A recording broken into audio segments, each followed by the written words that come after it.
बच्चों, welcome back. तो आज हम पढ़ेंगे अल्कोहल, फिनॉल और ईथर। ठीक है, पूरी वन शॉट वीडियो आज हम अल्कोहल, फिनॉल, ईथर की कंप्लीट करेंगे। एक वीडियो में 1 घंटे तक हम कंप्लीट इस चैप्टर को पढ़ लेंगे। तो बेटा सबसे पहले मैं बिना टाइम वेस्ट करे बताती हूँ अल्कोहल और फिनॉल और ईथर की सिमिलरिटीज। देखो, अल्कोहल्स और ईथर जो होते हैं एक दूसरे के आइसोमेरिज्म ही होते हैं, जिनको हम फंक्शनल आइसोमेरिज्म बोलते हैं। ठीक है, तो चलो बेटा सबसे पहले हम इंट्रोडक्शन की बात कर लेते हैं। तो जो अल्कोहल्स और ईथर्स होते हैं, इनका जो जनरल फॉर्मूला होता है वो होता है सेम।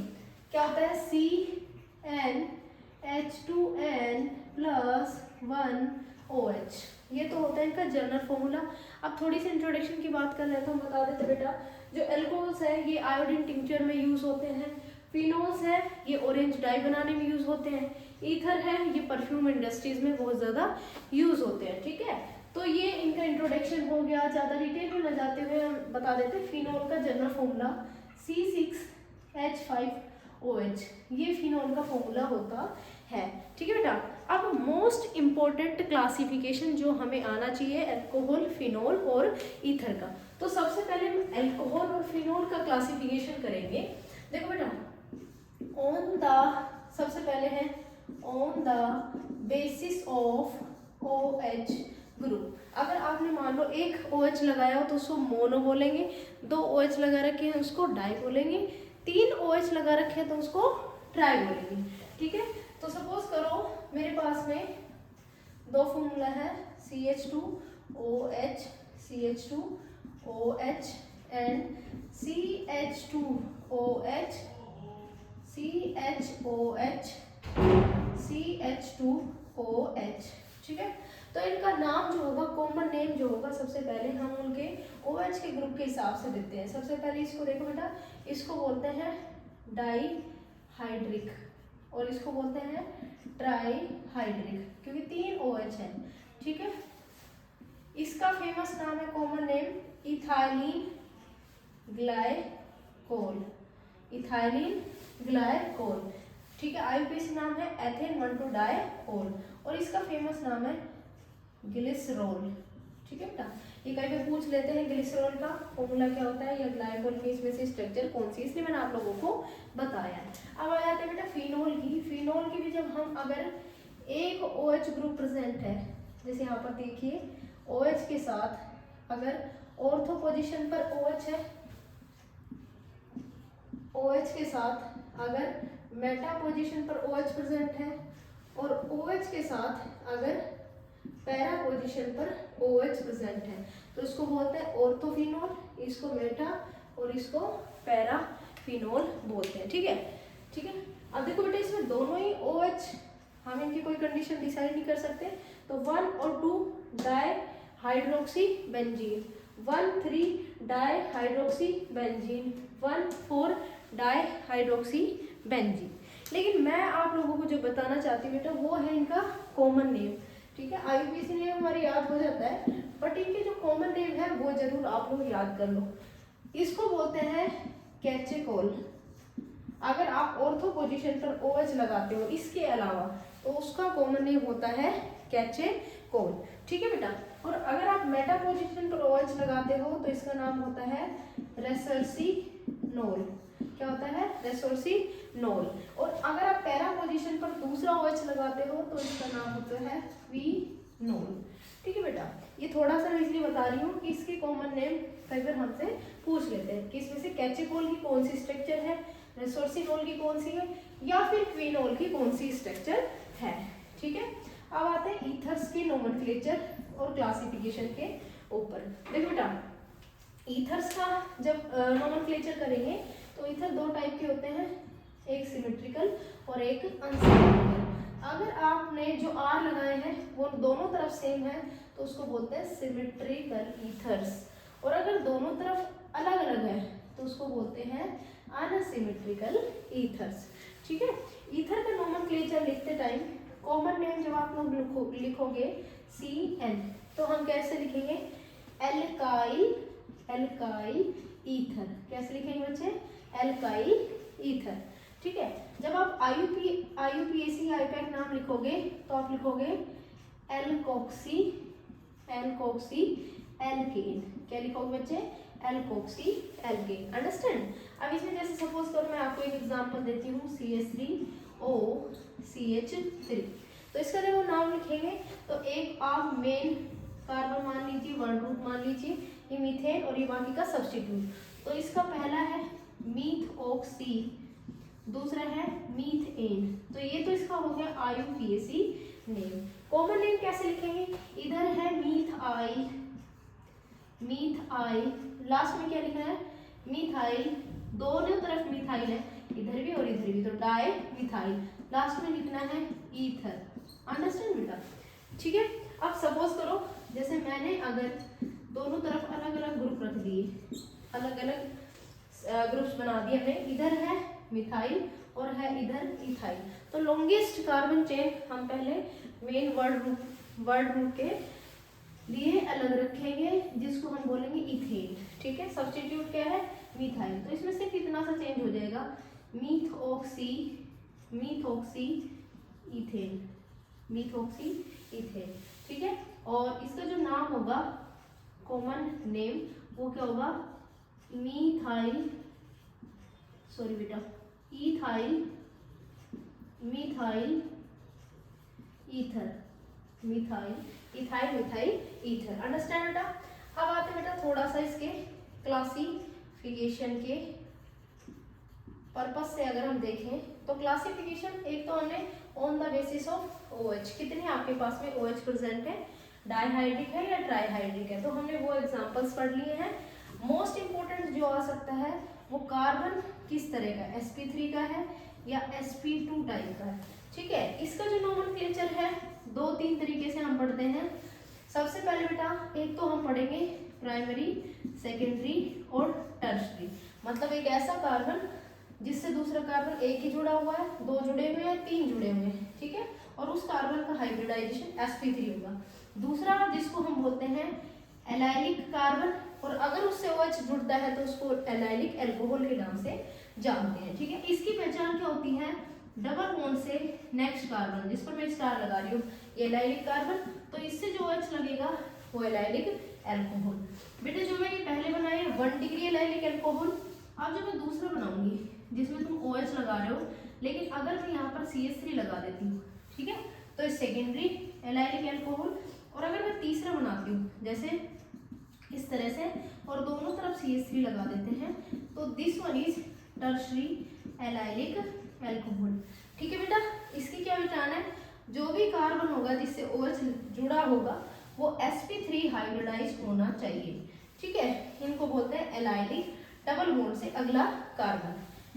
अगला बेटा बेंजाइलिक कार्बन, अगर बेंजीन रिंग से यानी कि डबल बॉन्ड के अगला कार्बन जिससे OH जुड़ा हुआ है तो उसको बोलते हैं benzylic alcohol, benzylic alcohol. Again ये भी 3 टाइप्स के होते हैं, 1 degree benzylic, 2 degree benzylic and 3 degree benzylic. चलो बेटा, अगर मान लो मैं इसका एक हाइड्रोजन एलिमिनेट करके इधर CH3 लगाती हूँ तो ये 2 डिग्री हो जाता है, और अगर ये भी हटा करके मैं दूसरा CH3 लगाती हूँ तो ये 3 डिग्री बेंजाइलिक अल्कोहल होता है। ठीक है, नेक्स्ट वन इज जिसमें कार्बन sp2 हाइब्रिडाइज हो और उससे OH जुड़ा हो, जैसे विनाइलिक कार्बन। ठीक है, तो इसी के साथ में मैं OH जोड़ूंगी तो इसको बोलते हैं विनाइलिक अल्कोहल, अल्कोहल। ठीक है बेटा, ये क्या बेटा क्लासिफिकेशन है ना, ऑन द बेसिस OH ग्रुप, on the basis of hybridization sp3 है या sp2 है। ठीक है, नेक्स्ट वन आगे बढ़ते हैं बेटा।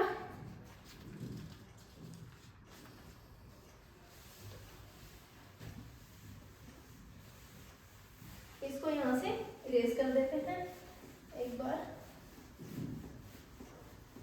जब आप इंट्रोडक्शन पढ़ लेते हो, नोमेनक्लेचर पढ़ लेते हो या क्लासिफिकेशन पढ़ लेते हो, उसके बाद हम पढ़ते हैं प्रिपरेशन मेथड्स। लेकिन उससे पहले थोड़ा सा मैं बेटा थोड़ा सा टाइम लूंगी आपका। जैसे हमने ईथर का एक क्वेश्चन करा, तो सपोज करो मैं आप लोगों को एक क्वेश्चन दे देती हूँ जिसका फॉर्मूला है C6H5O C2H5, एंड दूसरा क्वेश्चन बेटा C6H5O CH2 6 एंड CH3। आप लोग फटाफट से अपने प्रैक्टिस नोटबुक में इन दोनों का नाम लिखिए, दोनों का नाम बिल्कुल अलग होगा। ठीक है बेटा, इन दोनों का एक बार आप लोग मुझे नाम सजेस्ट करो, जो आपका नाम बनता है वो एक बार बना करके देखो, फिर मैं आप लोगों को इसका नाम बताती हूँ। ठीक है बेटा, चलो करो बेटा। अगर हो पा रहा है तो बहुत अच्छी बात है, नहीं हो पा रहा तो आप लोग इसको एक बार देख लीजिए। बेटा अगर मान लो ऐसी कंडीशन मिले जिसमें आपको बेंजीन रिंग और नॉर्मल एलिफेटिक चेन एक साथ मिलती है, तो उसमें आप इस चीज को ध्यान रखना, जो आपका सब्स्टिट्यूट जैसे आप लिखते हो ना एल्कोक्सी, वो होगा जिसमें लेस कार्बन होंगे, और जिसका तुम वर्ड रूट यूज कर रहे हो उसमें कार्बन ज्यादा होंगे। इस रूल को ध्यान रखना। तो जब हम इसका नाम लिखेंगे तो इसका नाम पड़ेगा ईथऑक्सी। क्या पड़ेगा? ईथऑक्सी बेंजीन। अंडरस्टैंड बेटा, ईथऑक्सी बेंजीन। अब क्योंकि इसके पास 6 कार्बन है, इसके पास टोटल 7 कार्बन है, तो हम इसको तो एल्कोक्सी के लिए लिखेंगे। एल्कोक्सी फिनाइल ग्रुप है तो ये बनेगा फिनॉक्सी।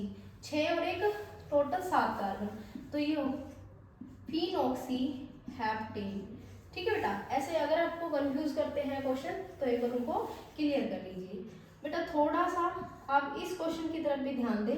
अगर मान लो मैं इस तरह का क्वेश्चन देती हूँ जिसके पास आपके पास एक ही कार्बन पर 2 मिथाइल ग्रुप लगे हुए हैं और इधर की तरफ आपका ईथर ग्रुप प्रेजेंट है, फंक्शन ग्रुप प्रेजेंट है, तो आप कैसे नंबरिंग करें? नंबरिंग हमेशा वहां से करना जहां आपको जिस कार्बन पर सब्स्टिट्यूट ज्यादा पड़ रहे हैं। तो इधर ज्यादा पड़ रहे हैं तो नंबरिंग करेंगे हम यहाँ से 1 2 3 4 5 6। ठीक है, अब इस पर क्या है? 2 कार्बन है तो इसको हम बोलेंगे 2 ईथोक्सी। क्या बोलेंगे बच्चे? 2 ईथोक्सी।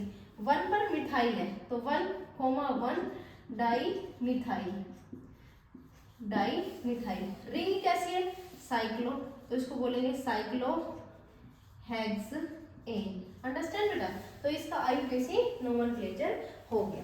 ठीक है, आगे बढ़ते हैं बेटा। स्ट्रक्चर ऑफ एल्कोहल, फिनॉल और ईथर। यहाँ से एक क्वेश्चन पूछा जा सकता है, 2 तरीके से पूछेंगे, एक एल्कोहल वर्सेस ईथर और एक अकेला फिनॉल। तो क्वेश्चन क्या हो सकता है पहले वो सुनियो।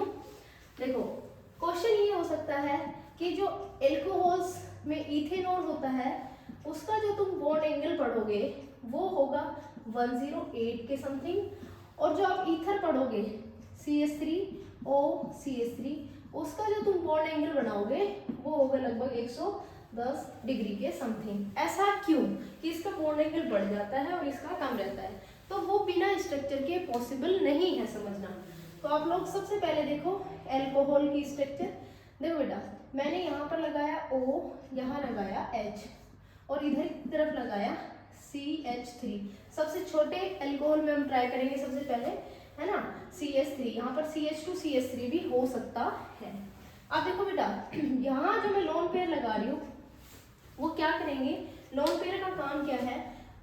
बल्कि ग्रुप से टकराना और रिपल्शन प्रोड्यूस करना। ठीक है, तो यहाँ से लोन पेयर बॉन्ड पेयर जो रिपल्शन होगा उसकी वजह से जो बल्कि ग्रुप है ये थोड़ा सा इधर की तरफ शिफ्ट होगा। लेकिन जब यहाँ पर ये इस साइड रिपल्शन लगाएगा तो ये स्मॉल ग्रुप है और ये इधर की तरफ बहुत ज़्यादा शिफ्ट नहीं हो पाएगा। इसलिए जो इसकी जनरली बोला जाता है जो टेट्राहेड्रल स्ट्रक्चर है उससे बॉन्ड एंगल इसका बढ़ नहीं पाएगा, तो इसका लगभग रहेगा similar to tetrahedral structure. On the other hand suppose करो जैसे इधर मान लो मैंने लगा दिया CH3, ईथर बिना 2 कार्बन के तो पॉसिबल ही नहीं है, तो हम 2 कार्बन भी देखेंगे। जैसे मैंने लगाया दोनों तरफ CH3 और CH3, हाइड्रोजन हटा करके मैंने दूसरी तरफ भी CH3 लगा दिया। अब इधर से lone pair bond pair repulsion, इधर से lone pair bond pair repulsion, तो रिपल्शन से क्या होगा? ये दोनों ग्रुप इधर पास आएंगे। जैसे मान लो ऐसे हैं तो ये पास आएंगे। अगर कोई बल्कि ग्रुप पास आएगा और वो टकराएगा, फिर में टक्कर लगेगी, बल्कि ग्रुप है तो उतनी तेजी से पीछे भी जाएगा। जैसे मान लो ये है, ये एक दूसरे से टकराएंगे तो इतनी तेजी से पीछे भी जाएंगे। तो जब ये दोनों बल्कि ग्रुप जो पास आएंगे, इधर नजदीक आएंगे, तो इनमें टक्कर होगी और उस कॉलिजन की वजह से ये बल्कि ग्रुप जो है इधर की तरफ मूव कर देंगे और जो ये बॉन्ड एंगल है ये बढ़ जाएगा 108 से 110 डिग्री के समथिंग ये बॉन्ड एंगल हो जाएगा। ठीक है, ये तो क्वेश्चन है अल्कोहल वर्सेस ईथर का स्ट्रक्चर। Last phenol. फिनोल का क्वेश्चन इस तरह से आ सकता है कि उसका जो बॉन्ड एंगल है वो लगभग टेट्राहेड्रल के बराबर ही होता है, लगभग 109 के समथिंग होता है।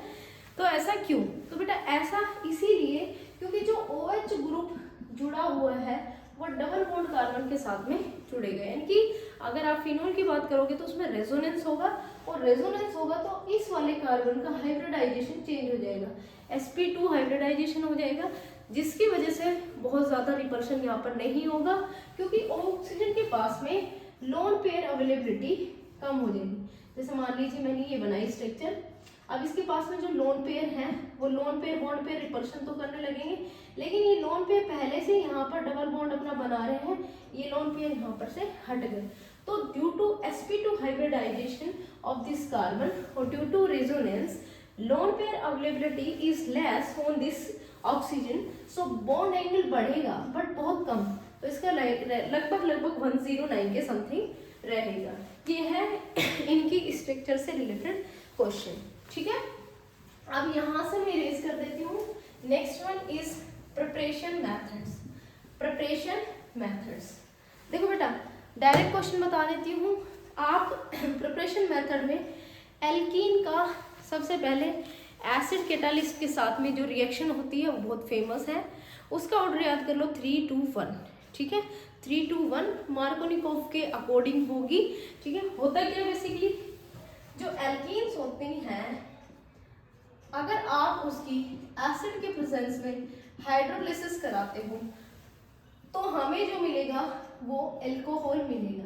क्या मिलेगा बच्चे? अल्कोहल मिलेगा। ठीक है, अगर सिमेट्रिकल एल्कीन है तो आप कहीं पर भी OH लगा सकते हो अकॉर्डिंग टू मार्कोनिकोव रूल।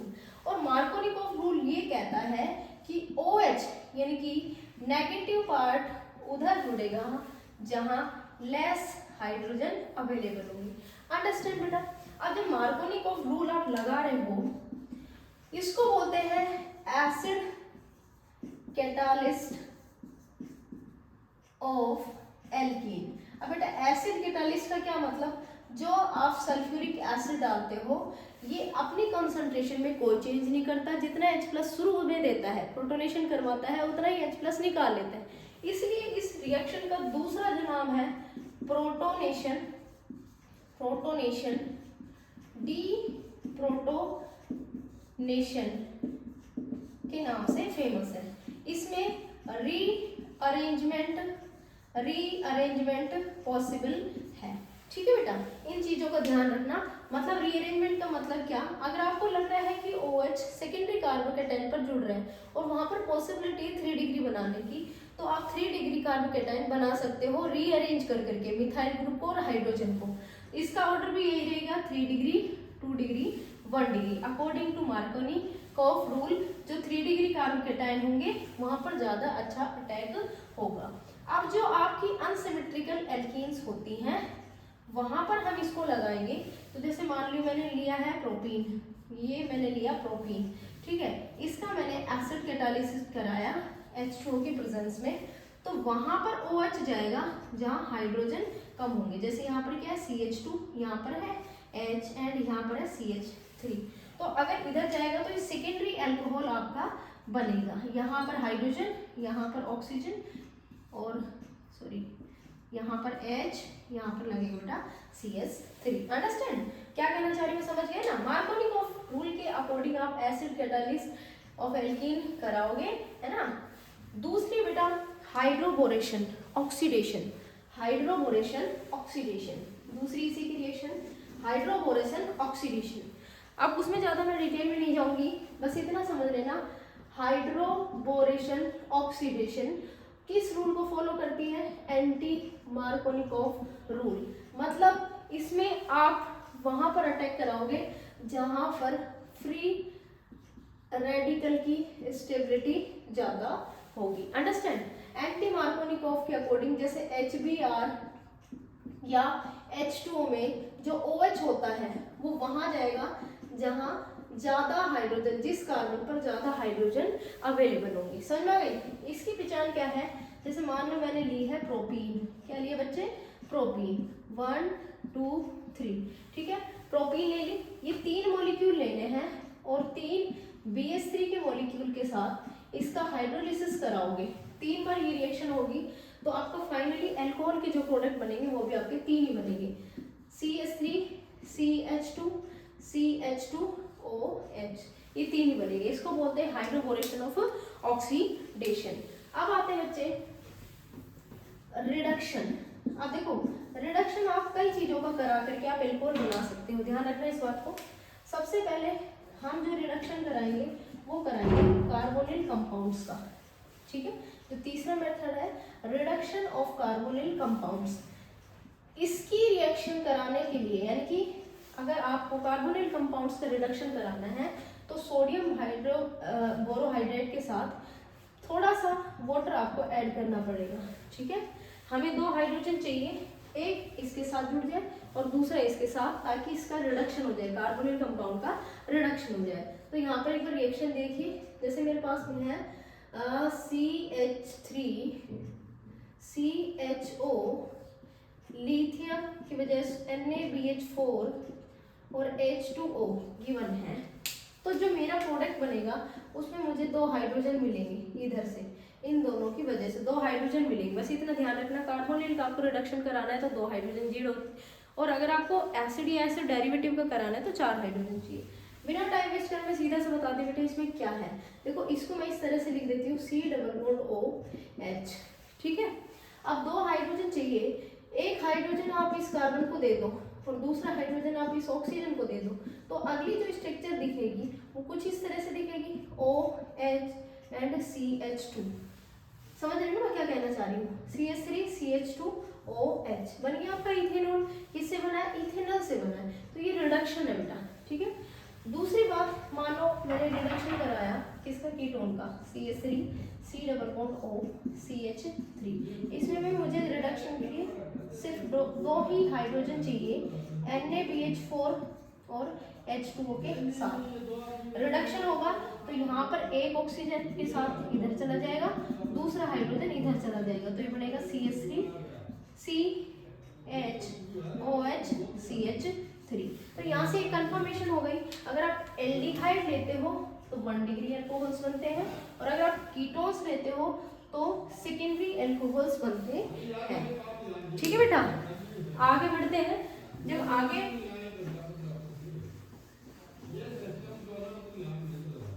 चलो आगे बढ़ते हैं बेटा, बाय ग्रिग्नार्ड रिएजेंट, ठीक है।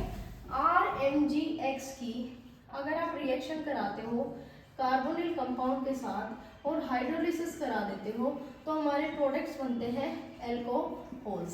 सपोज करो जैसे मैंने लिया CH3 CHO, ठीक है। इसकी हम ग्रिग्नार्ड रिएजेंट के साथ में रिएक्शन करा रहे हैं और थोड़ा सा हाइड्रोलिसिस करा रहे हैं उसको। तो ग्रिग्नार्ड रिएजेंट में मेटल पर चार्ज होता है पॉजिटिव, कार्बन पर होता है नेगेटिव। इसी तरह से यहाँ C+OH, इस पर अगर ये इलेक्ट्रॉन इधर की तरफ शिफ्ट हो जाए तो यहाँ पर आ जाएगा पार्शियली पॉजिटिव, यहाँ पर आएगा पार्शियली नेगेटिव, ठीक है बेटा। तो एक इंटरमीडिएट बनेगा, उसमें ये जो R नेगेटिव है ये इस कार्बन के साथ जुड़ेगा और जो ये Mg पॉजिटिव है ये इस ऑक्सीजन के साथ जुड़ेगा। तो फाइनली कुछ इस तरह से दिखेगा, यहाँ नीचे की तरफ R जुड़ गया, ठीक है, इधर की तरफ HOMgX, ठीक है। अब इसका एसिड हाइड्रोलिसिस कराते हैं तो क्या होता है, बेसिकली जो ये MgX है इसके साथ में और इसके साथ में जो रिएक्शन होगी, अगर इसको एक H मिल जाता है, इसको अगर एक H मिल जाए और इसको अगर OH मिल जाए तो ये रिएक्शन कंप्लीट हो जाती है और एक एक्स्ट्रा कार्बन हमारे पास में बढ़ जाता है, ठीक है। तो ये इस तरह का प्रोडक्ट बनाएगा CH3 CrHOH plus MgXOH। Understand बेटा, क्या कहना चाह रही थी मैं कि अगर आप 1 डिग्री एल्डिहाइड का ग्रिग्नार्ड रिएजेंट के साथ रिएक्शन कराते हो तो आपका जो प्रोडक्ट बनेगा वो सेकेंडरी अल्कोहल बनेगा। और अगर आप 2 डिग्री या फिर मैं ये कह सकती हूँ अगर आप कीटोन की रिएक्शन कराते हो तो बेटा आपका जो प्रोडक्ट बनेगा वो 3 डिग्री अल्कोहल बनेगा। और अगर आप HCHO की ग्रिग्नार्ड रिएजेंट से रिएक्शन करा देते हो तो 1 डिग्री अल्कोहल आपका मेजर प्रोडक्ट बनेगा। ये किसके थ्रू होगा बेटा? ग्रिग्नार्ड रिएजेंट से प्रिपरेशन ऑफ कार्बोनिल कंपाउंड। ठीक है बेटा, अब आगे बढ़ते हैं फिनोल की तरफ। देखो फिनोल की 4 ही रिएक्शन है जो बहुत फेमस है, वो है क्यूमीन से यानी कि हाइड्रोकार्बन से फिनोल का प्रिपरेशन, और एक आपने पढ़ा होगा क्लोरोबेंजीन से फिनोल का प्रिपरेशन। तो यहाँ पर मैं बीच में स्ट्रक्चर बना लेती हूँ फिनोल की। ठीक है, देखो फिनोल बनाने के 2-3 तरीके हैं। सपोज करो सबसे पहले मैं अगर क्लोरोबेंजीन में NaOH डाल देती हूँ और 623 केल्विन के आसपास इसका टेम्परेचर रखती हूँ, तो क्लोरोबेंजीन से सोडियम फिनॉक्साइड बनता है। क्या बनता है? Sodium phenoxide. ठीक है, एसिडिफिकेशन कराएंगे तो Na यहाँ से चला जाएगा और फिनोल आपका बन जाएगा। ठीक है बेटा, तो ये पहला मेथड है। क्या बनाया मैंने? क्लोरोबेंजीन से फिनोल। अंडरस्टैंड और नोट, फटाफट से इसको नोट डाउन कर लो बेटा। दूसरा बेटा, सपोज करो मेरे पास है एनिलीन जो कि आपने माइंस में खूब पढ़ा है, NH2, इसको बोलते हैं एनिलीन। अगर मैं इस ग्रुप को हटा दूं और इसको किसी तरह से लगाना चाहूँ, उसका बेस्ट तरीका है बेंजीन डाइएजोटाइजेशन। ठीक है, उसके लिए आपको डालना पड़ेगा इसमें HNO2 और 0 से 5 डिग्री सेल्सियस तक टेम्परेचर रखना पड़ेगा, जिससे बेंजीन डाइजोनियम क्लोराइड इंटरमीडिएट बनेगा N2Cl। ठीक है, अब इस N2Cl में आप H2O अगर ऐड करते हो, ठीक है, बेंजीन डाइजोनियम क्लोराइड में H2O ऐड करते हो तो आपका बनता है फिनोल। ठीक है, थर्ड वन, अगर मान लो सपोज करो मैंने आपसे कहा कि मेरे पास हाइड्रोकार्बन यानी कि एक क्यूमीन नाम की स्ट्रक्चर है। क्यूमीन की स्ट्रक्चर कैसे बनाते हैं? बेंजीन लगाओ और यहाँ पर आइसोप्रोपाइल यानी कि दोनों तरफ CH3 इस ऊपर आइसोप्रोपाइल बना लो।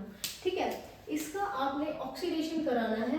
O2 के प्रेजेंस में जब रिएक्शन कराओगे तो यहाँ पर जो मैं ये जो ग्रुप बना रही हूँ बेटा, इसके साथ में कुछ इस तरह का दिखेगा। यहाँ पर बना देती हूँ। अगर इसके साथ में जो ऑक्सीजन है वो निकल जाता है और बाकी ये स्ट्रक्चर इस तरह से दिखेगी, CH3COOH CH3, नीचे का है C6H5। तो यहाँ है ना, ये है ना, यहाँ से बॉन्ड तोड़ दीजिए, OH हमारे इस डायरेक्ट रिंग के साथ जोड़िए और जो ये बचा हुआ है इसको आप अलग कर दीजिए, तो ये बचेगा एसीटोन CH3COCH3। तो फाइनल प्रोडक्ट हमें मिलेगा, क्या मिलेगा बेटा? फिनोल। ठीक है, लास्ट वन, अगर आपको बेंजीन के साथ भी बनाना पड़ जाए, मान लो मैंने आपको दे रखी बेंजीन से फिनोल का प्रिपरेशन कैसे करते हैं, तो ओलियम डाल दीजिए बेटा। ओलियम होता है H2S2O7, तो SO3H ग्रुप इस पर लग जाएगा। जब SO3H ग्रुप लगेगा उसके बाद हम इस ग्रुप को एलिमिनेट करेंगे और फिनोल का प्रिपरेशन करेंगे। तो 4 ही तरीके हैं जिससे आप फिनोल बना सकते हो। ठीक है, आगे बढ़ो। फिनोल का प्रिपरेशन खत्म बेटा, आगे बढ़ते हैं, टाइम वेस्ट नहीं करते हैं। Physical properties of alcohol, phenol और ईथर। देखो बेटा, फिजिकल प्रॉपर्टीज में जहाँ टाइम वेस्ट करने की जरूरत है वो सबसे इंपॉर्टेंट है एल्कोहल। पहले तो ये समझो फिजिकल प्रॉपर्टीज में तुमसे क्या पूछेगा भाई, एक तो पूछेगा सॉल्युबिलिटी किसकी ज्यादा है। बिना टाइम वेस्ट करे तीनों में से कौन कौन सी चीजें देखी जाती है? एक तो मास देखा जाता है बेटा, और दूसरा अगर उनका मास सेम है तो किसमें हाइड्रोजन बॉन्ड का एग्जिस्टेंस ज्यादा है। ठीक है, तो क्वेश्चन कुछ इस तरह से आएगा, जैसे एल्कोहल, सिमिलर मास का एल्कोहल, सिमिलर मास का ईथर और सिमिलर मास के आपको एल्केन गिवन होगी, और उनमें सॉल्युबिलिटी पूछेंगे तो हाइड्रोजन बॉन्ड जिसमें बनते हैं, इसमें हाइड्रोजन बॉन्ड भी बनते हैं और ये पोलर भी है। इसमें हाइड्रोजन बॉन्ड नहीं बनते बट ये ईथर पोलरिटी शो करता है। इसमें ना तो हाइड्रोजन बॉन्ड बनते हैं और ये नॉन पोलर होता है, मतलब ये इनसॉल्युबल होते हैं। तो ये ऑर्डर हो गया, एल्कोहल सबसे ज्यादा डिसॉल्व होता है, फिर ईथर, फिर उसके बाद में एल्कीन। अंडरस्टैंड? दूसरा क्वेश्चन जो होता है बेटा वो होता है या तो मेल्टिंग पॉइंट या फिर बॉइलिंग पॉइंट, अगर आपके पास सिमिलर मास है। Similar mass in the sense, जैसे मैंने कहा इथेनॉल, ठीक है, उसके अलावा ईथर, और third one is ethane, CH3CH3। इन तीनों में अगर मेल्टिंग पॉइंट बॉइलिंग पॉइंट की जब बात आएगी, लगभग इनका सिमिलर मास है, तो यहाँ ये देखेंगे कि जिसमें हाइड्रोजन बॉन्ड का एग्जिस्टेंस ज़्यादा होगा उसका बॉइलिंग पॉइंट भी ज़्यादा होगा। ठीक है, तो इथेनॉल की स्ट्रक्चर बनाइए जैसे मैंने बनाई है, यहाँ पर मेरे पास में H और यहाँ पर है OH2। तो ये जो ऑक्सीजन का मॉलिक्यूल है ये इसके साथ हाइड्रोजन बॉन्ड कंटेन करेगा, बनाएगा, जिसकी वजह से इसमें हाइड्रोजन बॉन्ड की कैपेसिटी बढ़ेगी, बॉइलिंग पॉइंट भी बढ़ेगा। किसमें कंपेयर करवाया मैंने? इथेनॉल यानी कि अल्कोहल, ईथर और हाइड्रोकार्बन। ये दो क्वेश्चन इसमें बन सकते हैं, जिसमें हम कह सकते हैं physical property of alcohol versus ether. अब फिनोल की प्रॉपर्टी, क्योंकि फिनोल में तो फिनाइल ग्रुप प्रेजेंट है, तो इसकी थोड़ी सी डिफरेंट प्रॉपर्टी होंगी, जिसको हम किसी और के साथ में कंपेयर करेंगे। अब आता है फिनोल की स्ट्रक्चर और फिनोल में हाइड्रोजन बॉन्ड कैसे बन सकता है। देखो बेटा, हाइड्रोजन बॉन्ड तुम जब बनाओगे तो मैं तुम्हें ये बता देती हूँ, फिनोल ऑर्थो नाइट्रो फिनोल और पैरा नाइट्रो फिनोल, ठीक है। इन दोनों में जो तुम हाइड्रोजन बॉन्ड बनाओगे वो दोनों ही अलग तरीके से बनेंगे। इसको बोलते हैं एक ही मॉलिक्यूल के अंदर तो इंट्रा हाइड्रोजन बॉन्ड मॉलिक्यूल, ठीक है, और ये है इंटर हाइड्रोजन बॉन्डिंग। इंट्रा मतलब इन सेम मॉलिक्यूल, अगर एक ही मॉलिक्यूल के अंदर आप हाइड्रोजन बॉन्ड बना रहे हो तो वो होता है इंट्रा, और अगर डिफरेंट मॉलिक्यूल के अंदर बना रहे हो तो वो होता है इंटर हाइड्रोजन बॉन्डिंग। ठीक है, क्वेश्चन आपको स्टीम वोलेटाइल, इन दोनों में से स्टीम वोलेटाइल कौन सा है, तो वो होगा steam volatile. Less steam volatile कौन सा है और ज्यादा स्टीम वोलेटाइल कौन सा है, जिसमें इंट्रा हाइड्रोजन बॉन्ड प्रेजेंट होंगे वो स्टीम वोलेटाइल होंगे, और जिसमें इंटर होंगे वो लेस स्टीम वोलेटाइल होंगे। ये क्वेश्चन आ सकता है, इसलिए मैंने बेटा आपको शॉर्टली बता दिया कि स्टीम वोलेटाइल से पूछ करके आएगा वो तुम हाइड्रोजन बॉन्ड से कनेक्ट कर सकते हो। हाइड्रोजन बॉन्ड को ज़्यादा डिटेल में अभी मैं नहीं बता पाई हूँ, बट ये देख लीजिए, एक बार ये है फिनोल और ये है N double bond O negative, यहाँ पर नेगेटिव लगा देते हैं, यहाँ डबल बॉन्ड, तो इसका हाइड्रोजन और इसका ऑक्सीजन एक दूसरे के साथ सेम मॉलिक्यूल में हाइड्रोजन बॉन्ड बना देते हैं। तो ये तो हो गया इंट्रा सेम मॉलिक्यूल में। इंटर में क्या होता है बेसिकली, जैसे मान लो मेरे पास में फिनोल है और नीचे की तरफ इसका NO2 ग्रुप प्रेजेंट है, ठीक है, तो दूसरे का जो फिनोल होगा, जो दूसरे फिनोल की हम बात करेंगे, जैसे मान लीजिए ये वाला, यहाँ पर जो OH ग्रुप प्रेजेंट है वो दूसरा ऑक्सीजन और दूसरे मॉलिक्यूल का हाइड्रोजन आपस में कनेक्ट होंगे, तो ये हो गई इंटर, मतलब डिफरेंट मॉलिक्यूल में। अब आप लोगों को पता है भाई दो मॉलिक्यूल का मास भी ज़्यादा होगा तो वो वोलेटाइल इतनी आसानी से नहीं होगा, भाप उनकी आराम से नहीं बन पाएगी, लेकिन जो एक ही मॉलिक्यूल है उसमें आपको तोड़ने में ज़्यादा टाइम नहीं लगेगा, वो स्टीम वोलेटाइल होता है, इसलिए लेस स्टीम वोलेटाइल होता है। इन सबको बेटा आप नोट डाउन करिए फटाफट से। फिर हम बढ़ते हैं आगे रिएक्टिविटी ऑफ एल्कोहल की तरफ। चलो करिए, मजा आ रहा है पढ़ने में बेटा, पूरी स्ट्रेंथ लगा दो पढ़ने में, आपके मार्क्स कहीं नहीं जाने वाले, ठीक है। बोर तो नहीं हो रहे, काफी लंबे टाइम से पढ़ ही रहे हैं। चलो देखो बेटा, रिएक्टिविटी ऑफ एल्कोहल दो तरीके से बताऊंगी मैं तुम्हें, दो ही तरीके के हमारे एनसीईआरटी में। मान लो एल्कोहल है, उसके फॉर्मूला है कार्बन और ऑक्सीजन का बॉन्ड टूटना और ऑक्सीजन और हाइड्रोजन का बॉन्ड टूटना। सबसे पहले आपको ये कंफर्म करना पड़ेगा रिएक्टिविटी एल्कोहल में कि आप कौन सा बॉन्ड तोड़ रहे हो, ठीक है। Bond cleaved image between OH and between CO, ये कंफर्म होना चाहिए, इसके बिना हमारी रिएक्शंस अधूरी है। चलो पहले मैं आप लोगों को ये बता देती हूँ, फिर उसके बाद में ये बताते हैं। एक लाइन बना लीजिए, OH बॉन्ड क्लीव्ड, इसके लिए हम सिर्फ और सिर्फ एल्कोहल्स की एसिडिटी को एक्सप्लेन करने के लिए ये रिएक्शंस पढ़ते हैं। क्या मतलब मैडम, बताती हूँ बेटा।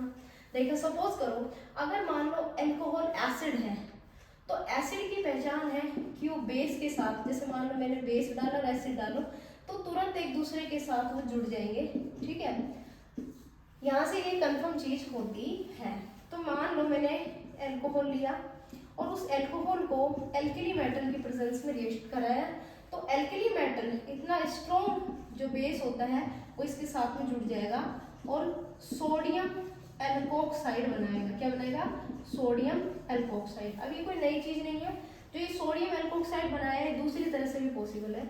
अगर आप एल्कोहल में NaOH डालते हो जो कि एक स्ट्रॉन्ग बेस है तो भी सोडियम एल्कोक्साइड बनता है। यहाँ से कंफर्म हो चुका है कि एल्कोहल जो होता है वो एसिड होता है, और एसिडिटी ऑफ एल्कोहल को एक्सप्लेन करने के लिए यही दो रिएक्शन है। ठीक है, अब एक बेटा फंक्शनल ग्रुप जो हम टेस्ट करते हैं तो उसमें सोडियम बाइकार्बोनेट टेस्ट भी पढ़ते हैं। तो जो एसिटिक एसिड है और इथेनॉल है उन दोनों का एक कंफर्मेटरी टेस्ट है सोडियम बाइकार्बोनेट टेस्ट। एल्कोहल्स कभी भी सोडियम बाइकार्बोनेट टेस्ट नहीं देते और एसिटिक एसिड देते हैं। तो सपोज करो मैंने यहाँ एल्कोहल डाल करके यहाँ पर लिखा NaHCO3, तो ये कोई रिएक्शन नहीं देगा, नो रिएक्शन, इसलिए ये दोनों में डिफरेंस भी क्रिएट करता है। ठीक बेटा, अब इसको मैं इरेज कर देती हूँ, दो रिएक्शन काफी है। एसिडिटी का मतलब समझ लीजिए कि एसिडिटी हम किस पर्पज से पढ़ रहे हैं। एसिडिटी मैं ये कह सकती हूँ directly proportional to minus I effect या directly proportional to electron withdrawing group. जितना ज़्यादा कोई माइनस आई ग्रुप अपने साथ कंटेन करता है, जोड़ के रखते हैं, उसकी एसिडिटी बढ़ती है। ठीक है, अब दो चीज़ हैं हमारे पास कि अगर हम कंपेयर करें H2O वर्सेस एल्कोहल, तो एसिडिटी जो होती है हमेशा H2O की यानी कि वाटर की ज़्यादा होती है। वो हम किस चीज़ से, कौन सी रिएक्शन से एक्सप्लेन करेंगे? जैसे मान लो मेरे पास में ये एल्कोहल है, इसका H एलिमिनेट हो गया और ये मेरे पास में H2O है, तो जो ये H2O है इसका जो H प्लस है अगर ये इसके साथ जुड़ जाता है तो इसका मतलब ये है कि ये प्रोटॉन डोनर है और ये प्रोटॉन एक्सेप्टर है। अंडरस्टैंड बेटा? अगर कोई प्रोटॉन को एक्सेप्ट करता है तो वो वीक एसिड है, यानी कि वो वहाँ बेस की तरह कर रहा है, और अगर कोई प्रोटॉन डोनर है तो वो उससे ज़्यादा एसिड है। तो यहाँ पर H2O प्रोटॉन डोनर है और ये प्रोटॉन एक्सेप्टर है। इस बात से क्लियर होता है कि H2O की acidity as compared to alcohols ज़्यादा होती है। बट एक्सेप्शन एक याद रख लेना और ये ऑर्डर फॉलो कर लेना बेटा, मिथेनॉल की एसिडिटी H2O से ज़्यादा होती है, बाकी जितने भी एल्कोहल्स पढ़ोगे उन सब की एसिडिटी वाटर से कम होती है। अंडरस्टैंड? नोटेड? चलो बेटा, अब ये तो बात हो गई अल्कोहल की एसिडिटी के बारे में।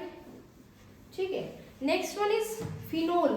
ठीक है, अगर आप फिनोल की बात करोगे कि फिनोल एसिड है या नहीं, तो इस बात को प्रूव करने के लिए आप फिर से तीन रिएक्शंस कराओगे, एक Na के साथ, दूसरी NaOH के साथ और तीसरी रिएक्शन कराएंगे सोडियम बाइकार्बोनेट के साथ। तो इसके साथ कोई रिएक्शन नहीं हो पाएगी। इसके साथ जब रिएक्शन होगी तो सोडियम फिनॉक्साइड बनेगा, इसको बोलते हैं सोडियम फिनॉक्साइड। इसके साथ जब रिएक्शन होगी तो H हट जाएगा और Na जुड़ जाएगा। यहाँ से कंफर्म हो गया कि सोडियम फिनॉक्साइड इनमें बन रहा है। ठीक है बेटा, तो अगर Na जुड़ रहा है तो ये भी क्या है बेटा? एसिड है। अब कंपेयर करेंगे फिनोल और एल्कोहल में ज्यादा एसिड कौन है? तो फिनोल जो होता है एल्कोहल से ज्यादा एसिडिक होता है। ठीक है बेटा, एल्कोहल से ज्यादा एसिडिक होता है। चलो अब आगे बढ़ते हैं। इनकी आपने रिएक्शन पढ़ ली, ये वाली और ये वाली। फिनोल की एसिडिटी को मैं कह सकती हूँ रिप्रेजेंट करते हैं Ka से, है ना, और concentration of H plus ion के डायरेक्टली प्रोपोर्शनल टू होंगे, मतलब H प्लस बढ़ेगा तो Ka बढ़ेगा। दूसरा है pKa inversely proportional to H plus ion. ठीक है, एक दूसरे के इनवर्सली प्रोपोर्शनल टू होते हैं। ठीक है, Ka और pKa एक दूसरे के इनवर्सली प्रोपोर्शनल टू होते हैं। ठीक है बेटा, अब बात आती है एसिडिक स्ट्रेंथ और pH हमेशा एक दूसरे के इनवर्सली प्रोपोर्शनल टू होते हैं। ये दो तीन फॉर्मूला है किसके बेटा? एसिडिटी को रिप्रेजेंट करने के। ठीक है, अब बात आती है जो अपने पास में जो चीज अवेलेबल हो सकती है, कोई माइनस आई इफेक्ट शो करने वाला ग्रुप या कोई इलेक्ट्रॉन विड्रॉइंग ग्रुप।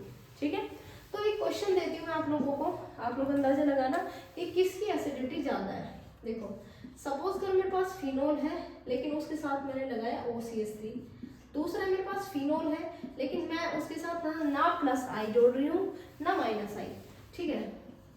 तीसरा है मेरे साथ OH के साथ दूसरा ग्रुप लगाए मैंने NO2, और मैं कह देती हूँ कि इनमें से एसिडिटी बताओ, कैसे डिसाइड करेंगे, -I और +I से।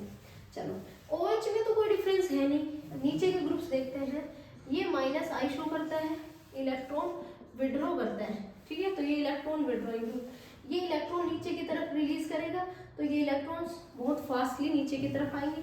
इलेक्ट्रॉन्स नीचे आएंगे तो ये जो बॉन्ड है ऑक्सीजन और हाइड्रोजन का, यानी कि नेगेटिव चार्ज लूज पड़ेगा, H+ ढीला पड़ेगा, और जितना H+ रिलीज होगा एसिड उतना अच्छा बनेगा।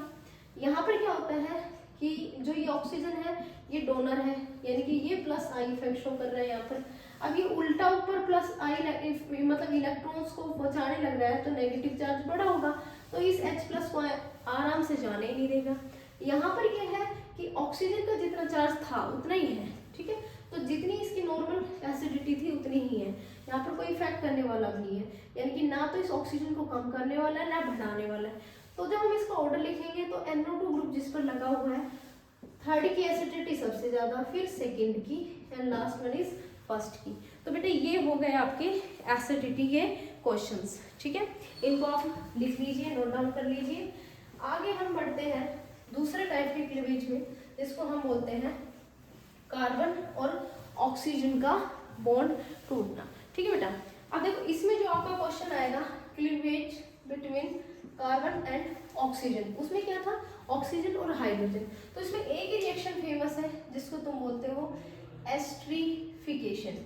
इस बात का ध्यान रखना बेटा, जैसे मैंने लिखा इथेनॉल C2H5OH, दूसरा लिखा मैंने इथेनोइक एसिड COOH, ठीक है, एस्ट्रीफिकेशन रिएक्शन करा रहे हैं, तो इसमें जो ये ऑक्सीजन और हाइड्रोजन बॉन्ड है ये नहीं टूटेगा, कार्बन का जो बॉन्ड है वो टूट जाएगा, यहाँ से ये बॉन्ड क्लीव्ड होगा, यहाँ से ये बॉन्ड क्लीव्ड होगा, एक H2 का मॉलिक्यूल निकल जाएगा, और बची हुई चीजें जैसे C2H5O, C2H5O, CCH3, ठीक है, तो ये एस्टर का फॉर्मेशन होगा, ठीक है बेटा, एस्टर का फॉर्मेशन होगा, इसलिए इस रिएक्शन का नाम है एस्ट्रीफिकेशन। क्या नाम है बच्चे, एस्ट्रीफिकेशन, अंडरस्टैंड।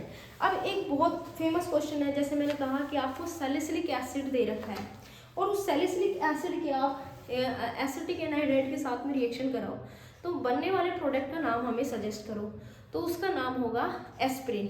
एस्प्रिन क्या होता है, सैलिसिलिक एसिड, पहले तो ये बताओ, सैलिसिलिक एसिड होता है OH के साथ COH ग्रुप अगर प्रेजेंट है तो उसको बोलते हैं सैलिसिलिक एसिड।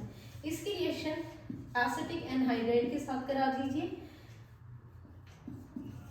जब हम इसकी रिएक्शन कराएंगे तो यहाँ से ये जो कार्बन और ऑक्सीजन का ये बॉन्ड है ये क्लीव्ड होगा, यहाँ पर जो ग्रुप आपने लगा रखा है ये यहीं रहेगा COH, और यहाँ पर लग जाएगा OCOCH3, ठीक है, तो इसको बोलते हैं एस्प्रिन। एस्प्रिन, ठीक है बेटा, किससे बनाया है, सैलिसिलिक एसिड से, सैलिसिलिक एसिड से।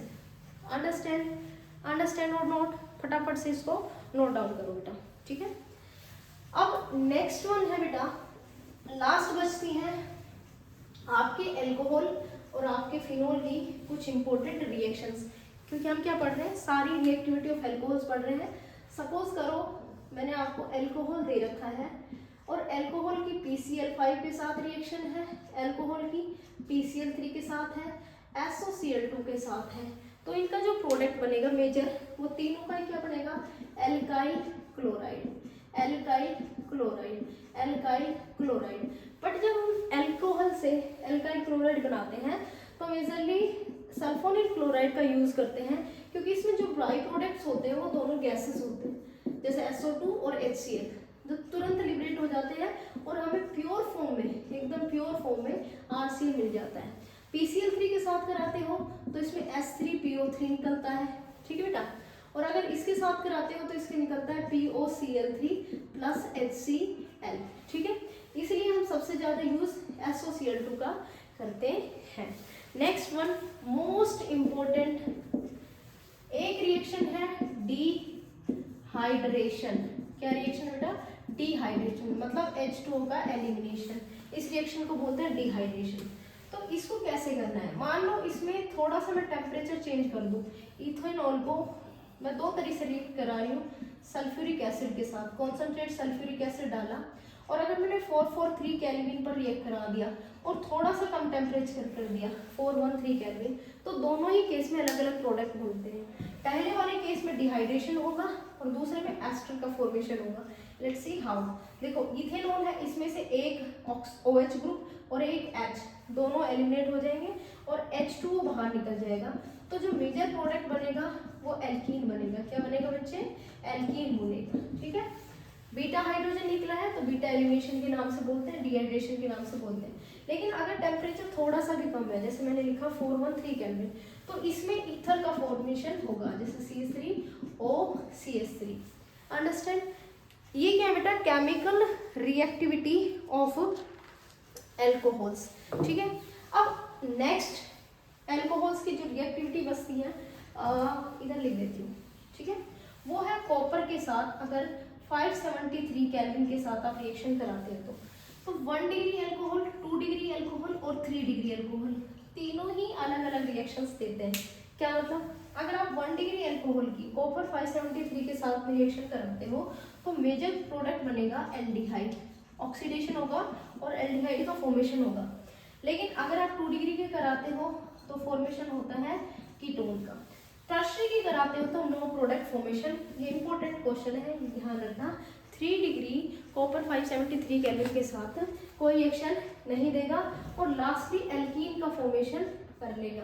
ठीक है, ये वाले जो कार्बोनेट कंपाउंड्स है इसका फॉर्मेशन इसमें नहीं होगा। ठीक है बेटा, आगे बढ़ते हैं। अगर आप एल्कोहल्स का ऑक्सीडेशन कराते हो, किसकी प्रेजेंस में करा सकते हैं? या तो आपको दे रखा है KMnO4, या फिर दे रखा है आपको CrO3H2SO4, या फिर आपको दे रखा है K2Cr2O7।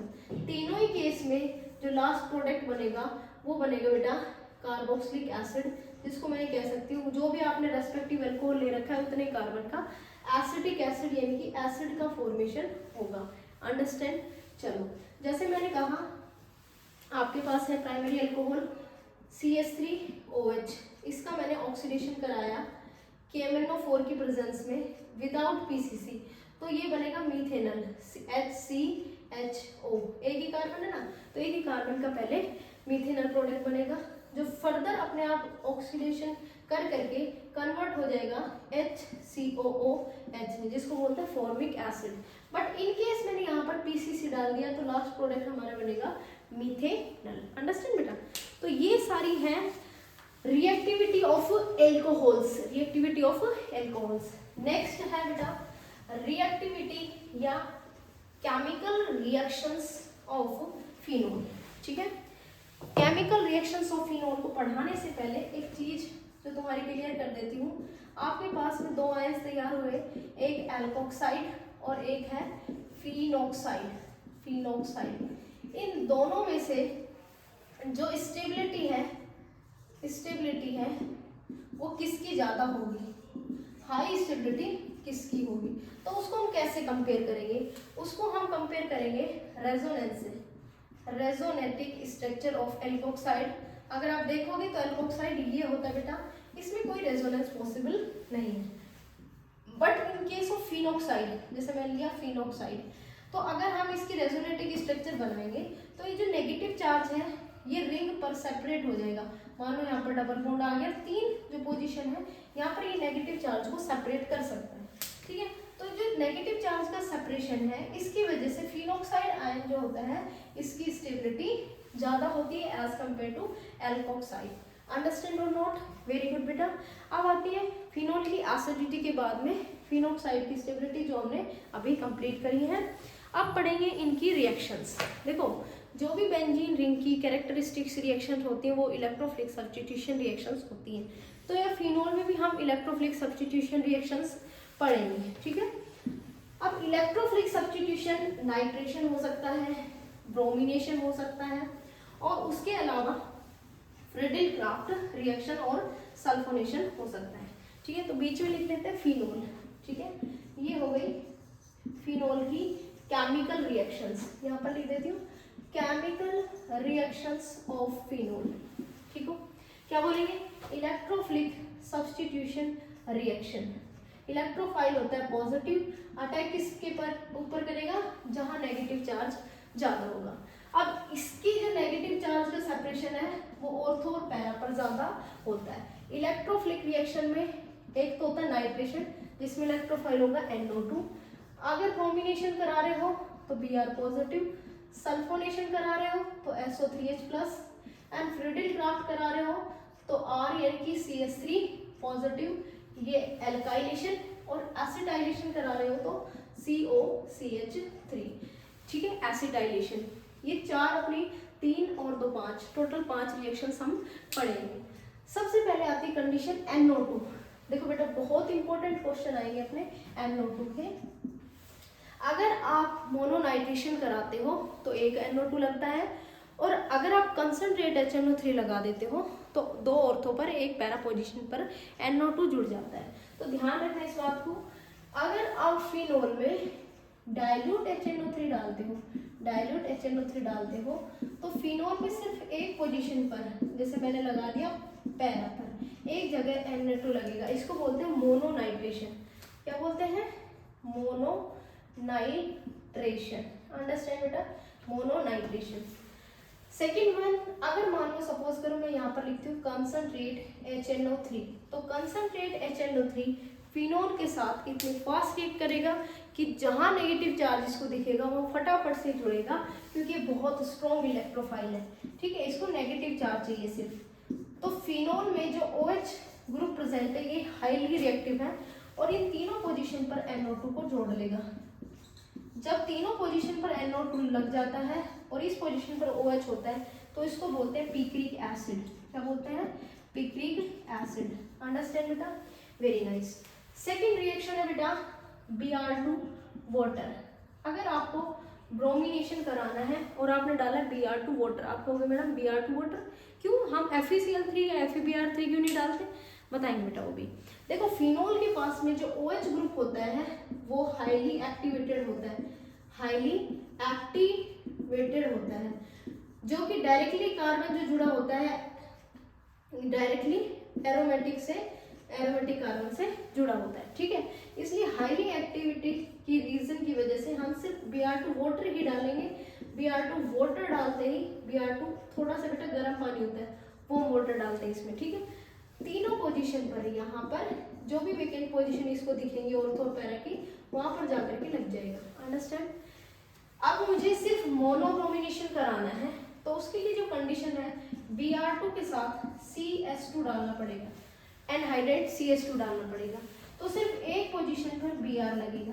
पैरा प्रोडक्ट मेजर होता है तो हम सिर्फ पैरा पर लगाएंगे, ठीक है। तो एक क्वेश्चन बनता है कि हम during bromination FeBr3 anhydride Lewis acid का यूज क्यों नहीं करते?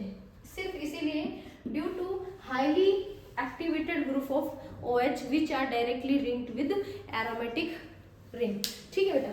इसलिए हम FeBr3 की जरूरत नहीं पड़ती डालने की, ठीक है, इसलिए सीधा रिएक्ट कर लेता है। Last one sulphonation. तो अगर सल्फोनेशन कराना है तो इसमें आप H2SO4 डालिए। सल्फोनेशन कराना है तो H2SO4 डालिए और यहाँ पर लग जाएगा आपका SO3H। अंडरस्टैंड।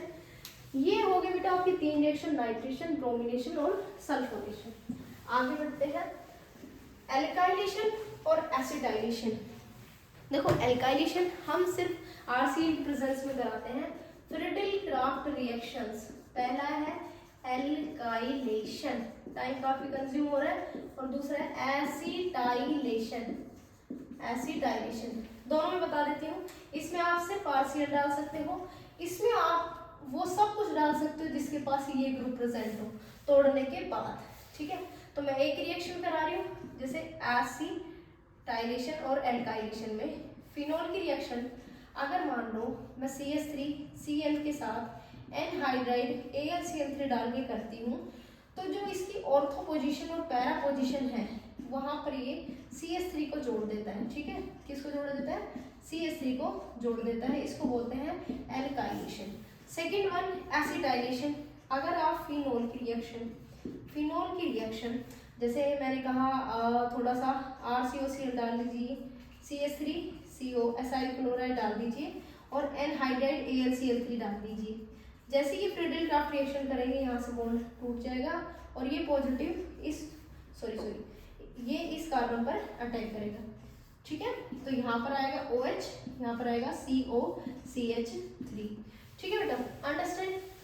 अब बेटा ये हो गया एल्काइलेशन और acetylation of phenol. Last one जो इसकी कुछ नेमिंग रिएक्शंस हैं वो रिएक्शंस पढ़ लेते हैं। ये हमारी हो गई इलेक्ट्रोफिलिक सब्स्टिट्यूशन रिएक्शन कंप्लीट। अब आते हैं इसकी नेमिंग रिएक्शंस के ऊपर। देखो नेमिंग रिएक्शन में कोल्बे रिएक्शन, रायमर्टिमन रिएक्शन और ऑक्सीडेशन ऑफ फिनोल बहुत इंपॉर्टेंट है।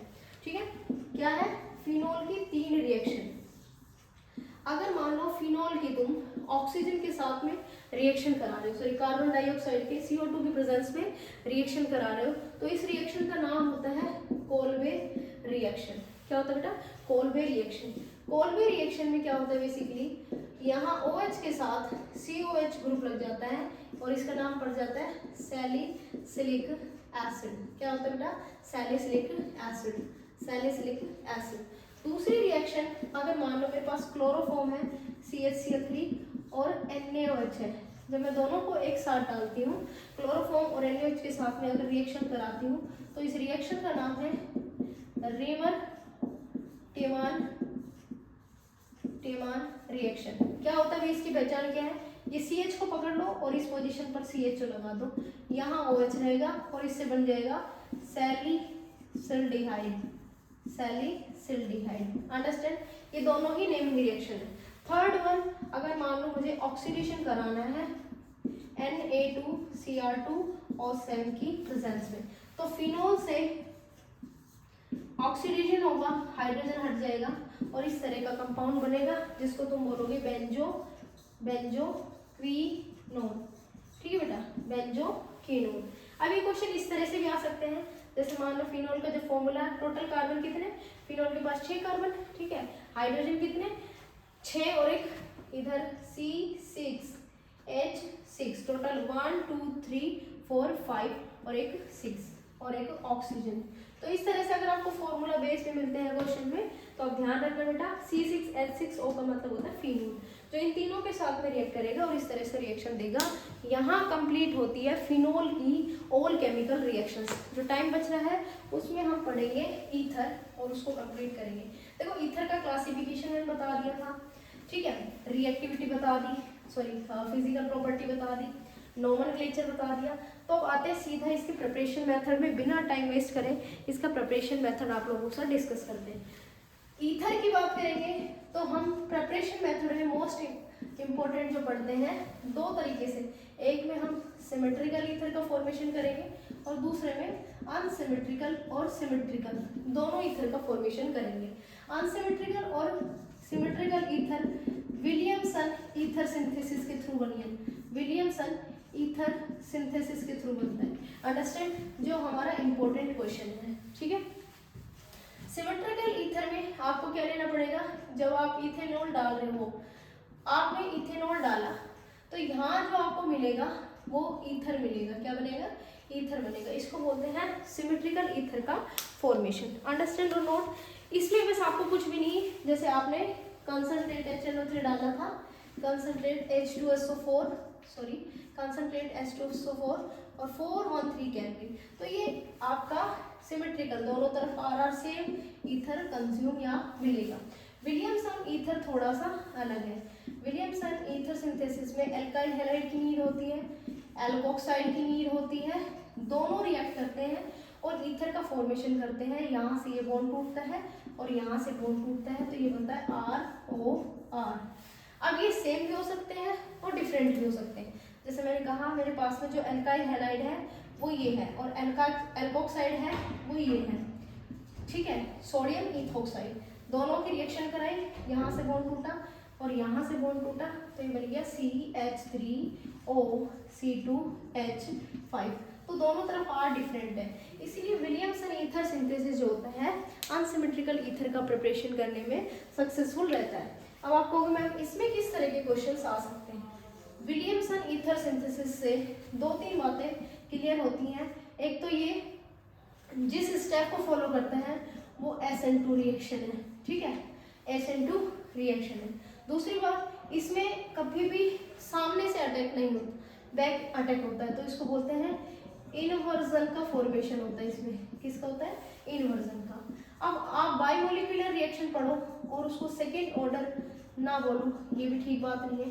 तो 2-3 चीजें ध्यान रखना, विलियम्स एंड ईथर सिंथेसिस में सब्स्टिट्यूशन न्यूक्लियोफिलिक बायोमोलिकुलर रिएक्शंस होती है, इनवर्जन अटैक होता है, सेकंड ऑर्डर रिएक्शंस होती है। ठीक है, अब क्या बात ध्यान रखनी है? बात बेटा, अगर आप ईथर बना रहे हो बाय विलियमसन मेथड, तो कुछ चीजें ध्यान रखना। वो कौन सी? वो है एल्काइल हैलाइड का नेचर और एल्कोक्साइड का नेचर। अगर आपने 3 डिग्री एल्काइल हैलाइड ले ली तो आपका कभी भी ईथर का फॉर्मेशन नहीं होगा। क्या बोला मैंने? कभी भी ईथर का फॉर्मेशन नहीं होगा, बल्कि एल्कीन का फॉर्मेशन होगा, डिहाइड्रेशन हो जाएगा वहां पर। हाँ, अगर आपके पास 3 डिग्री अल्कोहल है तो आपका मेजर प्रोडक्ट ईथर बन सकता है। हाँ, अगर दोनों में 1 डिग्री है तो आराम से ईथर बन जाएगा, दोनों ही 2 डिग्री है तो आराम से बन जाएगा। बट इन केस किसी में इस तरह से आपको कंडीशन मिले, जो मैं आपको अभी दिखाती हूँ, देखना इसको।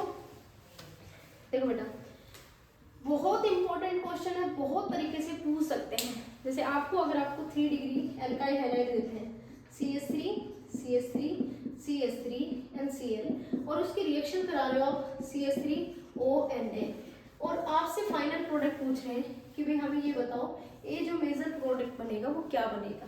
क्या ईथर का फॉर्मेशन होगा या एल्कीन का फॉर्मेशन होगा? या फिर आपसे पूछ रहे हैं कि वो होने वाली एल्कीन का नाम बताओ या उसका IPC नाम बताओ। तो इस बात का ध्यान रखना, अगर ये 1 डिग्री है और ये 3 डिग्री है तो जिंदगी में कभी भी ईथर का फॉर्मेशन नहीं होगा, बल्कि यहाँ से जो ये आपको ये जो एलिमिनेशन रिएक्शन है उसको प्रोसीड करेगा। यहाँ से Cl और यहाँ से H गायब कर दीजिए, एक HCl यहाँ से निकल जाएगा। ठीक है, एलिमिनेशन हो जाएगा, एल्कीन का फॉर्मेशन होगा। ये कंपाउंड कुछ इस तरह से दिखेगा, CH2 CH3, तो ये एल्कीन का फॉर्मेशन करेगा बच्चे। ठीक है, अगली रिएक्शन कैसे हो सकती है? सपोज करो CH3 CH3 CH3ONa, ये एल्कोक्साइड है जो कि टर्शरी है। दूसरी रिएक्शन जिसके साथ मैं करा रही हूँ वो एल्काइल हैलाइड है जो कि प्राइमरी है। अब इन दोनों की रिएक्शन कराई, अब ये रिएक्शन आराम से हो जाएगी और यहाँ पर ईथर का फॉर्मेशन होगा। यहाँ से ये बॉन्ड क्लीव्ड होगा, यहाँ से ये बॉन्ड क्लीव्ड होगा और NaCl बाहर निकल जाएगा। तो फाइनल प्रोडक्ट जो होगा वो टर्शरी इस तरह का आपको दिखेगा। ठीक है बेटा, टर्शरी मिठाई यहाँ पर बन रहा है। समझ में आ गई आप लोगों को जो मैं बताना चाह रही थी? 3 डिग्री एल्कोक्साइड ईथर बना सकता है, but 3 degree alkyl halide ether का फॉर्मेशन नहीं कर सकती, बल्कि वो एल्कीन का फॉर्मेशन कर देती है। यहाँ से ये क्वेश्चन आ सकता था, इसलिए बेटा मैंने आप लोगों को अवेयर कर दिया है। अब आगे बढ़ते हैं। देखो, आपने किस किस के साथ में रिएक्शन पढ़ी? Na के साथ में पढ़ी, एसिडिटी को कंफर्म करने के लिए। तो हम क्या करेंगे, एरोमेटिक ईथर की रिएक्शन Na के साथ में करा के देखेंगे। ठीक है, और उससे प्रिपरेशन देखेंगे भाई किस चीज़ का होता है। ठीक है, चलो एसिडिटी की जब बात आएगी, CH3 group electron donating group होता है, तो फिनोल से कम एसिडिटी आ जाएगी क्योंकि उसमें डोनेटिंग ग्रुप नहीं है, हाइड्रोजन है। ठीक है, यहाँ पर क्या है? CH3 है, तो इसमें CH3 ग्रुप है तो ये प्रोटॉन डोनर नहीं है, और H+ है फिनोल में तो प्रोटॉन डोनर होता है। ठीक है, अब एक क्वेश्चन मैं आप लोगों को दूंगी। सपोज करो आपके पास में फिनोल, क्या है आपके पास में? फिनोल, और मेरा क्वेश्चन ये है कि फिनोल से एनिसोल बनाओ, तो आप लोग उसको कैसे तैयार करोगे? ठीक है, फिनोल से एनिसोल, क्या क्वेश्चन है? सपोज करो मैंने कहा फिनोल टू एनिसोल, कन्वर्जन में भी तो यूज हो सकता है, तो this one is our phenol, और एरोमेटिक रिंग के साथ अगर आप OCH3 ग्रुप लगाते हो तो वो होता है एनिसोल। तो इसके 2 स्टेप हैं, सबसे पहले NaOH डालो और सोडियम फिनॉक्साइड बनाओ, ये लो ONA, और उसकी एल्काइल हैलाइड के साथ रिएक्शन करा दो। तो एल्काइल हैलाइड सपोज करो मैंने लिया CH3Cl, तो यहाँ से ये बॉन्ड क्लीव्ड होगा, यहाँ से ये बॉन्ड क्लीव्ड होगा और NaCl बाहर हो जाएगा, और जो CH3 ग्रुप है ये पॉजिटिव जो है वो इस नेगेटिव ऑक्सीजन के साथ में जुड़ जाएगा और एनिसोल का फॉर्मेशन हो जाएगा। अंडरस्टैंड और नोट? बेटा फटाफट से इसको करेक्ट करो और इसको आप डायरेक्ट लिखो। ठीक है, एक क्वेश्चन और कर सकती हूँ। मान लो मैंने तुम्हें क्वेश्चन दे दिया कि भाई बेंजीन से बेंजोइक एसिड बनाओ, या फिर मैंने कहा कि फिनोल से बेंजोइक एसिड बनाओ, या फिर ये कह दिया कि एनिसोल से बेंजोइक एसिड बनाओ। तो बेटे ये क्वेश्चन भी ध्यान रखना। हमें ये तो याद है कि अगर तुम बेंजीन पर इस तरह से हाइड्रोकार्बन चेन देखते हो और उसमें KMnO4 डालते हो तो उस पूरी चेन का ऑक्सीडेशन हो जाता है। लेकिन इस चीज़ का भी ध्यान रखना, अगर आपको बेंजीन रिंग के साथ ऊपर OCH3 मिलता है और अगर आप उसमें KMnO4 KOH के साथ उसको हीट करते हो तो बेंजोइक एसिड में कन्वर्ट हो जाता है। तो कन्वर्जन में चीज़ें छोटी छोटी काम आती है। तो मैंने कितना बताया, फिनोल टू एनिसोल, और जो दूसरा बताया फिनोल टू बेंजोइक एसिड, दोनों को ही नोट डाउन कर लीजिए बेटा, ठीक है।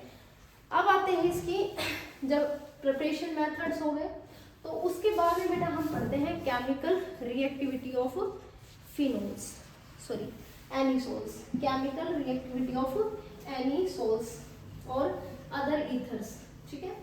देखो ईथर्स की जब बात आती है तो बेटा उसमें भी क्लीव्ड कार्बन और ऑक्सीजन बॉन्ड होता है, ठीक है। कौन सा बॉन्ड टूटता है, कार्बन और ऑक्सीजन के बीच का बॉन्ड टूटता है। तो जैसे मान लो मैंने कहा मेरे पास में ईथर है OCH3, इसकी मुझे रिएक्शन करानी है HI के साथ में, तो बनने वाले प्रोडक्ट का नाम बताओ, A और B का नाम बताओ। तो इसमें A और B आप सोचोगे नहीं, कोई सा भी बॉन्ड जो आपको पसंद है, चाहे यहाँ से तोड़ दीजिए CO बॉन्ड या फिर यहाँ से तोड़ दीजिए, एक ही बात है। HI में ये पॉजिटिव ये नेगेटिव, इसमें ये नेगेटिव ये पॉजिटिव, जो अपोजिट चार्ज एक दूसरे के साथ कनेक्ट करिए तो ये प्लस ये एक दूसरे को पसंद नहीं करेंगे। तो ये वाला H ये लीजिए CH3OH, ये मिथेनॉल बन गया, और ये वाला I इसके साथ जोड़ दीजिए CH3I। तो इसमें B क्या बना, आयोडोमीथेन, क्या बन गया बच्चे, आयोडोमीथेन, और A क्या बना, मीथेनॉल। ये क्या बेटा, रिएक्टिविटी ऑफ ईथर्स, कौन सा बॉन्ड टूटेगा, CO बॉन्ड टूटेगा। अंडरस्टैंड, वेरी गुड बेटा। चलो अब दूसरी रिएक्शन में मैं क्वेश्चन चेंज कर देती हूँ। सपोज करो मैंने दिया C2H5OCH3 और गाइस की HI के साथ में रिएक्शन करो और इसका A और B प्रोडक्ट बनाओ।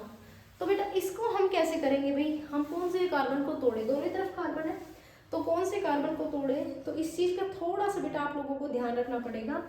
हमें वो कार्बन तोड़ना है जिसमें हम ऑक्सीजन को रख सकते हैं, मतलब अल्कोहल जो बनाओगे वो ज्यादा कार्बन का होगा और एल्काइल हैलाइड जो बनाओगे जिसके साथ X लगाओगे वो कम कार्बन का होगा। इस चीज को आप ध्यान रखना।